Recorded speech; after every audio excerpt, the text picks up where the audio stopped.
நீதிமானுக்கு என்ன பிரச்சனையோ அதே பிரச்சனை துன்மார்க்கனுக்கும். கெட்டவன் எந்த பிரச்சனையில் அகப்படுகிறானோ அதே போலதான் நல்லவன் அகப்படுகிறான். உலகத்தில் நாம் பார்க்கும்போது நல்லா வாழ்றவங்களுக்கும் பிரச்சனை இருக்கு, நல்லா வாழாதவங்களுக்கும் பிரச்சனை இருக்கு. எல்லாருக்கும் ஒரே விதமாய் சம்பவிக்கும் என்றால் அடுத்த கேள்வி நமக்குள்ள எழும்போது, அப்போ ஏன் நம்ம நல்லா வாழணும்? என கேட்டுக்கொண்டிருக்கிற அன்பு சகோதரா சகோதரி, அந்த கண்மலை மேல கட்டப்பட்ட வீடு அது அசையாமல் நிலை நிற்க காரணம் அந்த பிரச்சனையை அந்த வீடு மட்டும் சந்திக்கல, கண்மலையும் சேர்ந்து அவருடையவர்களா இந்த பூமியிலே வாழும்போது மட்டுமே எல்லா உபத்திரவத்துக்கும் போராட்டத்துக்கும் எதிர்ப்புகளுக்கும் கண்ணிகளுக்கும் சூழ்ச்சிகளுக்கும் நாம் நீங்களாகி ரட்சிக்கப்பட முடியும்.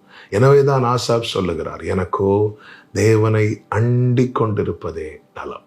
பிரியமான கர்த்தருடைய பிள்ளைகளே, பிரச்சனை இல்லாத மனிதன் இல்லை. எல்லாருக்கும் போராட்டங்கள் சோதனைகள் உண்டு. ஆனால் இந்த சோதனையை தாண்டி ஜெயிக்கிறவர்கள் யார் என்று பார்த்தால் கிறிஸ்துவோடு இருக்கிறவர்கள், இயேசுவோடு இருக்கிறவர்கள். உன்னை தொடுகிறவன் என் கண்மணியை தொடுகிறான் என்ற வார்த்தை வெறும் அலங்கார வார்த்தை அல்ல, அது உண்மையான வார்த்தை. கர்த்தருடையவர்களாய் அவரோடு இருங்கள். எல்லா சோதனைகள் எல்லா போராட்டங்களிலிருந்தும் கர்த்தர் உங்களை விடுவித்து முன்னேறி செல்ல கர்த்தர்